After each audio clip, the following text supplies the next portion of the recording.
আসসালামু আলাইকুম সুপ্রশিক্ষার্থী। পঞ্চম শ্রেণীর বিজ্ঞান টিউটোরিয়ালে আপনাকে আবারও স্বাগতম। আমরা এই পর্বে আলোচনা করবো এখানে শক্তির প্রবাহ এখানে, ওকে? তো বেঁচে থাকার জন্য জীবের শক্তির প্রয়োজন। উদ্ভিদ সূর্য থেকে শক্তি পায়, আর প্রাণী সেই শক্তি কিন্তু খাদ্য হিসাবে মানে খাদ্য থেকে পায় এখানে, ওকে? আচ্ছা, যাই হোক, এখন খাদ্যটা যে আমাদের আসতেছে এটা কিন্তু সূর্য থেকে আসতেছে, তার মানে সকল শক্তির উৎস কি এখানে? সূর্য। কোশ্চেন বলছে এখানে প্রাণী কিভাবে শক্তির জন্য অন্য জীবের উপর নির্ভরশীল।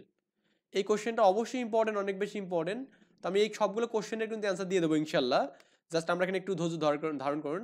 খাদ্য ও খাদক। খাদ্য খাদক বলতে আমরা এখানে জাস্ট যে বিষয়টা দেখবো, এখানে দেখুন কি করতে হবে। নিচের দেখানো ছকের মতো করে একটি ছক তৈরি করতে বলছে, এবং কে খায় কে খায় কে খায়, মানে এখানে বলছে খাদ্য এবং খাদকের মধ্যে সম্পর্ক এখানে। এখন এই জিনিসটা জাস্ট আমরা এখানে নিচে যদি দেখি এখানে, তাহলে আর একটু ভালোভাবে বুঝতে পারবো। এখানে যে এখানে দেখুন নিচে ছবিটা দেখি, ছবি দেখে কে কাকে খায় তা ক্রমাগত আমরা একটা ছক লেখি এখানে, এবং কাজটি নিয়ে সহপাঠীর সাথে আলোচনা করি।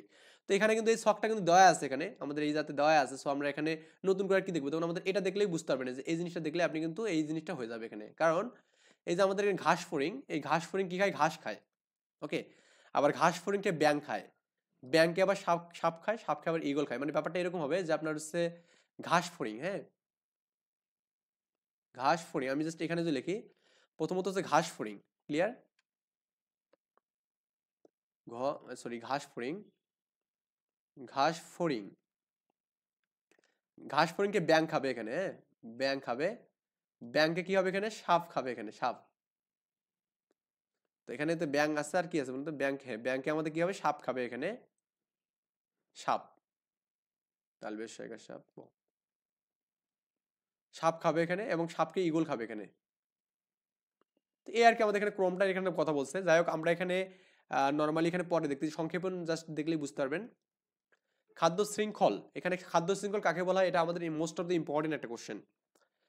সকল প্রাণী শক্তির উৎস, শক্তির জন্য প্রত্যক্ষ বা পরোক্ষভাবে উদ্ভিদের উপর কিন্তু নির্ভরশীল।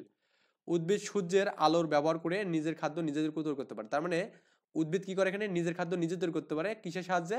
সূর্যের আলোর উপস্থিতিতে। পোকামাকড় উদ্ভিদ খেয়ে বেঁচে বেঁচে থাকে, আবার ব্যাং পোকামাকড় খেয়ে বাসে এখানে, আবার এভাবে সাপ খায় এখানে, এভাবে এগোল খায়, এভাবে কিন্তু চলে এখানে। এভাবে শক্তি উদ্ভিদ থেকে প্রাণীতে কিন্তু প্রভাবিত হয় বা স্থানান্তরিত হয় এখানে।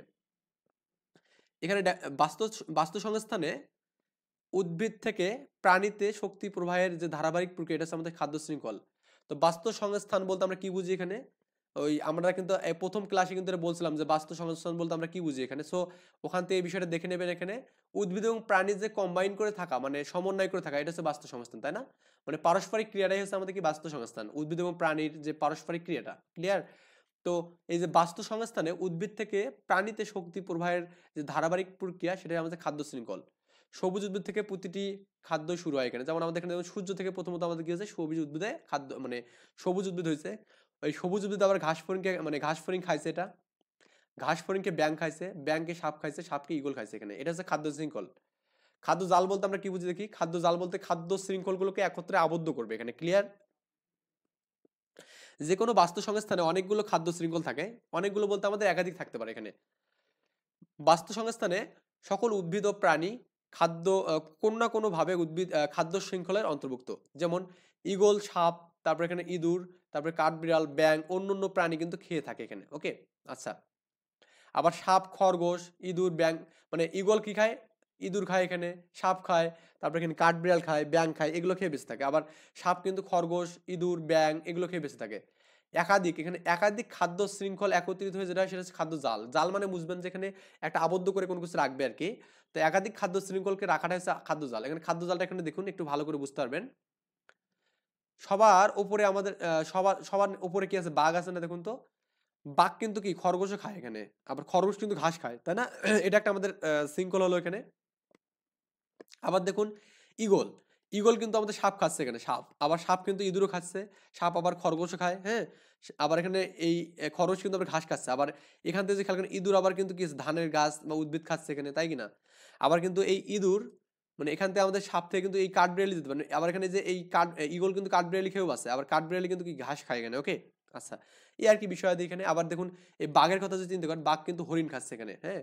হরিণ কিন্তু আবার ঘাস খায় এখানে। আবার এখানে ওই আপনার ঈগল কিন্তু আমাদের কি এখানে এই যে পঙ্গভোজী যে পাখিগুলো আছে, পাখিগুলোকে খায় কিন্তু এখানে, বুঝছেন? মানে এইভাবে আমাদের অনেকগুলো কিন্তু শৃঙ্খলা আছে এখানে। এই খাদ্য শৃঙ্খল নিয়ে কিন্তু আমাদের এখানে খাদ্য জাল হয়েছে, মানে অনেকগুলো খাদ্য শৃঙ্খল আছে এখানে, একজন আরেকজনের উপর ডিপেন্ডেন্ট, এখান থেকে আমাদের খাদ্য জাল তৈরি হয়েছে। আই থিঙ্ক বুঝতে পারছেন ব্যাপারটা। খাদ্য শৃঙ্খল বলতে বুঝি এখানে জাস্ট একটা চক্র, আর খাদ্য জাল বলতে বুঝি এখানে অনেকগুলো, এই যে একটা খাদ্য শৃঙ্খলের মধ্যে এখানে একাধিক খাদ্য শৃঙ্খল থাকবে, সবগুলো কম্বাইন করে যেটা হবে সেটা হচ্ছে আমাদের খাদ্য জাল এখানে। আই থিঙ্ক বুঝতে পারছেন। আমরা নেক্সট আছে অনুশীলনের যে কোশ্চেনগুলো আছে কোশ্চেনগুলো সলভ করবো ইনশাআল্লাহ। এই পর্যন্ত ভালো থাকবেন, সুস্থ থাকবেন, আল্লাহ হাফেজ, আসসালামু আলাইকুম।